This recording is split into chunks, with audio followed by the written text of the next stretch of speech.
বড় ভাই এটা কি ভাষা বলছে? আপনি কি কিছু বুঝতে পারছেন? আমি কিন্তু বুঝিনি। এই গাইল দিল না সালাম দিল, কিছুই তো বুঝলাম না। এই কারে লইছস? কথা বুঝি না, এতে ব্যবসা করুন কেমনে? যে ভাষা বলছে আমাদের এখানে তো কেউ বুঝতে পারছি না যে কি বলছে। ঠিক আছে, একটু আমাকে জানাও।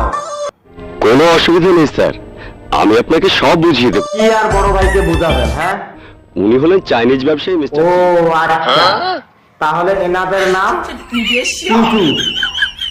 বড় লোকের সাথে দুই একটা টুকটাক মিশা কথা কইলে দোষেন। আরে না না, তুমি তো জানো মিথ্যা কথা বলা কত পাপ। ঠিক আছে, তবে মিথ্যা কথা বলা যাবে না। কি আর বলবো, বলার মতো কোনো ভাষাই তো আর নেই। স্যার একটা কথা জিগাই। হ্যাঁ, জিগাইতে পারো, বলো বলো।